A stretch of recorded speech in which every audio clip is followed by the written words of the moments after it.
and it's one that an honest person like myself, a plain Jane, just a neighborhood person, just somebody who just lived a family life and is, socially accepted, is not a good place. Politics is not a good place to be. You have to kind of have another agenda, and that one I don't choose to be. I was reborn in '77, and I'm still working on being as close as I can to going to heaven, and a lot of politicians won't make it. Right. if you know what I mean, because there's no honesty there. That it's a lot of things, a lot of games played, especially on the public, and that kind of disturbed me. So I can't be a politician. I don't have what it takes to be that. You have to take your compassion and put it somewhere. You have to take your sensibility and put it somewhere. You have to put away your devotion, the love that you have for people, your loyalty. You have to put it somewhere. And I'm not that kind of person. I have to stay true to the game. And I always was raised right, to love your neighbor as you love yourself, and do unto others as you'll have them do unto you. And it doesn't exactly work that way in politics. No, it doesn't. No. But I do, like I said, I want to thank you. If nobody never tells you, hey, I thank you as a citizen that you brought dignity. And so my time in Michigan in a due time will become short as I'm planning on relocating. I can always say if I had children, the wonderful effect that you brought in. No matter what the politics and the newspapers, I noticed that, unfortunately, with the newspaper, Detroit News and Macomb Daily, they love to slander those that are native-born Detroit residents. Yeah. They look for anything to slanderize, and some of these same people will come to your concert and Motown Review and give their little speeches and everything else, and then throw a rock and hide their hand, which I consider it to be appalling. Well, it had never been done before where an artist from Motown was even involved in politics, so I kind of think I broke the ground, and I hope I did a good job. I felt satisfied when I was not reelected that I was making the right decision. I didn't campaign that hard, to be honest. I just knew that I was ready to go back full-time show business, and not to confuse the two. I was not on stage on the council. I tried to be one of the council members and to just let people know in the city that Motown would never have happened had it not been for the public, for people buying our records and coming to the Greystone and staying in line at the Fox and seeing 4 shows for $2. We do 4 shows a day when we came to the Fox. And since it's been all dutified, they haven't had a Motown review yet, but maybe they'll remember. Well, you know what? We may be able to do that next door. Yeah. Later okay. For them. All right. Can you tell us more about your history within Motown? Did you find it? You're a good interviewer. You ever thought about getting the show over here at TV 33? You're a good interviewer. You ever thought about coming getting you a TV show over here at 33 or a radio show? Shay, he's throwing rocks. No, I'm not. She's asking some good questions. Okay. She's asking some good questions. Okay. I just want to know more about it because I'm interested in what happened. I'm interested in everything that took place in the 60s because it seemed like to me, though it was a lot of racial hostility, I noticed when I look at the pictures, the styles of clothes, it seemed to be 100% better. At least I can truly say the women looked better. They kept themselves up. The men were gorgeous, impeccable hairdos. Yeah. And when you see how they wear their hair now, my question to you, what is your opinion on the styles and the fabric that is made to produce clothing now versus the 50s and 60s? I think not just Motown, but how the styles of dress was 1,000% better, and I don't seem to understand why is that. I got the question. Yeah. Motown had a artist development department. Professor Maxine Powell was our personal developer. She had had a modeling school prior to joining Motown's family, and she made a first-class model out of Berry Gordy's sister, Gwen. She was the first black model on the back page of the Free Press, early 60s. So she came in, and Berry knew that we needed fine-tuning, so she taught us all how to be socially acceptable. She said, you're going to perform before lords and ladies, queens and kings, and let us know that our audiences were the kings and queens and the lords and ladies. They made us promise to be dressed. And I don't think you'll ever see me on stage in my bra and panty like some of the girls are performing today. I'm gonna try and stay in costume and wardrobe and represent the Motown sound the way we were taught. We were programmed. We were taught basic steps from vaudeville by Charlie Atkins, and Maurice King and Johnny Allen taught us music theory. So we learned to read music, we learned to sing great harmonies and retain great lyrics to wonderful songs, and play in places like the Copacabana, like the 20 Grand, like Vegas and Atlantic City. And I'll always be grateful that Berry Gordy was genius enough to train us.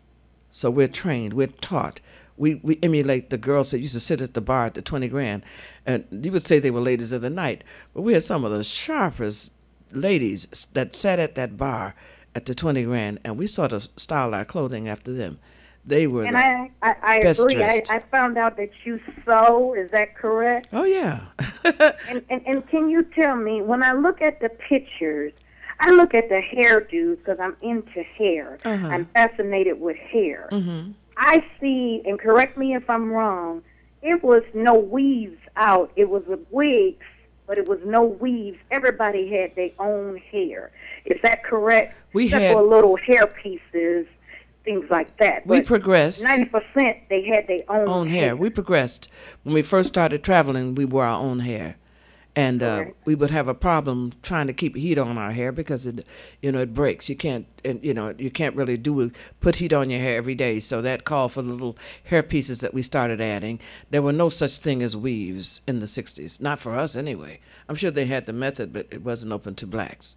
So then we started wearing like wigs. My mother said, they wore their own hair. That's right. Or a wig. That's right. Or a wig. Now, do you agree with now it's been overweaved, populated where it's unbelievable. Nowadays it's ridiculous, and they charge prices for quality that I've gotten the privilege to see real quality, $10,000 and $20,000 hair versus $200 and $300, and it doesn't compare. Well, we and do I'm everything. just so tired of seeing the weave. Hodo, I know you tired of seeing the weave too. It's just you don't see nobody wearing their own hair any longer. Well, I have to confess, I'm sitting here now weaved, but it's believable because I'm not overdoing it. Right? You shouldn't. You can't really judge, but everybody's trying to look good to make the money. It's all about what sells, and some of it is unbelievable. But show business, show business calls for some of the things that are happening today. A lot of our work was cut down because we don't dress the way that the hoochies, did you say hoochies? Oh, girl. Are dressing today. And we don't dance with our bodies. We dance with our feet. You had more rhythm. When I look at the dancing of the 60s, they had rhythm. Yes. And it wasn't something like when you see the modern dance of today. All they need is a foam mattress. Just lay down. Yeah, right. With no real rhythm. It's slow and no rhythm. In the 60s, you had to know how to move your feet. Real fast. That's right. Quick on your feet. And this younger generation, it's all about the hips and going to bed. They're very slow on their feet. And go to bed. That's what it means. What their dancers are doing, it means go to bed. Go to bed. Yeah. Thank you, Shay. No rhythm, stiff on the feet. And I just say that you should really promote that time. It's wonderful. I wish that I could have been of that era. I wasn't born quite yet. But do you think you'll make it to the telethon? We could talk more. I'm going to come if I can. Come on, we'll talk more. Don't know if I'm going to be in town. You'll be here. You won't be here Thursday? No. I won't be here. Okay. Oh. Well, I won't we'll be meet here. again somewhere soon. We'll Oh, talk yes, some I more. will always be supportive of you and just share more of the stories. And thank you, Hodo, for having Martha on. Bless It's your a heart. delightful, treat to, have a real Motown legend and can speak on something that's fascinating, to those of us that has followed Motown. And made us I thank you for, made us again, famous. carrying Detroit loved us yourself first. like a lady. I mean, I think you should offer classes because these younger So you may be the one that taught you now. Huh? I say that she may very well be able to take up where the lady that taught Professor her. Maxine Powell is still with us, Maxine, and she because, still you gives brought lessons. class. If Okay. the younger generation They need it. comes from a ghetto persuasion. Yeah, they need and it. They I need to was be taught that refined. even if you came out to Jeffries, as Martha can tell you, those that came out to Jeffries and the Brewster projects, they still had class and they had dignity. You didn't see a lot of, women dressing provocative, uneducated, and My generation children before me out of was a good wedlock. example. Oh my God, that's horrible. My generation before me was a good example. My aunts and my mother's friends were all ladies. They all dressed. They all paid attention to how they carried themselves. So we're just. And they wore their own hair. I still have to Yeah. emphasize that they didn't have that weave, and the makeup was good. You remember when Powell Studios did water painting of the pictures, so that everybody, even if you wasn't good looking, you were made to look like an angel. Yeah. There's lessons to be learned if you're going to be in the public's eye. Yeah, and it's nobody to teach that. And when you see these people, 13 and 14, and they don't care how they're dressed, they don't care about their appearance, it's awful. And then people will make excuse where it's a different time. But what does a different time if you don't know class and decency? Well, Shay, I'm going to have to put a pin in it there because we got a full line of calls. Yeah, we got to get out You're going of to here. have folks mad at you, Shay. We'll be here all night. But Well, I love I'm just Martha, messing and with you. I I love you appreciate too. your call, but we got to get to some other calls. Okay. we'll thank talk you, again Shay. soon. God bless. Bye-bye. We'll get Martha back again. Yeah. Hello. Caller, you on the air. Go ahead. Hodo, Yes, sir. what a great program. Hi, Martha Reeves. Hi. I want to ask you a question. What's your name first? When Van Halen covered your Dancing in the This is Streets, Paul. that was a riot for me in the 80s. All right. And I want to know if you ever got to meet Eddie and David Lee Roth, or how did that come about? Because that song went even number one, even way, way strong. They got lucky covering that tune. I love it. I love the it. first people to cover it was the Mamas and the Papas. Mama Cass and I were standing backstage in California, and a kid walked up to us and said, "Who recorded Dancing in the Street first, you or Mama Cass?"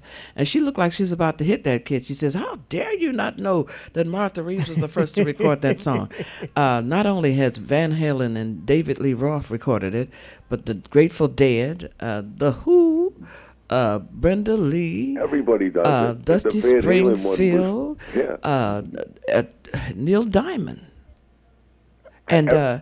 Bruce Springsteen sings a little bit of it in one of his songs. Everybody does Everybody's it, but I'm talking covered with it. the Van Halen one was probably the most powerful when it brought that back to, Well, Mick Jagger and Dave Bowie made more money than Van Halen. well, They raised money for the charity for Africa. They raised they're so still many going millions. strong. Van Halen's not that way, but I'm going to see you Thursday. All right. Thank you, Yeah, Paul. Hodo, Come on, help us. Let me let you go, but what a great program. It's a privilege to talk to you because I grew up way, I'm born in 57, so I was just lucky enough to grow up with all the girls. You're a teeny bopper. Yeah, I loved all the girls. All right. I'll Bless see your ya. heart. See you on Thursday. Thank you, All Paul. Caller, you on the air. Go ahead. Listen to the telephone, not the TV. It's a delay on TV. Hello? Yes. Hello? You're on the air. Go ahead. Cut your TV down so we can hear you. He put the phone in front of the TV. Alright. I want to give a shout out. I want to give a shout out to my baby kid, Caller, you on the air. Go ahead. Hello. Call you in the air. Go ahead.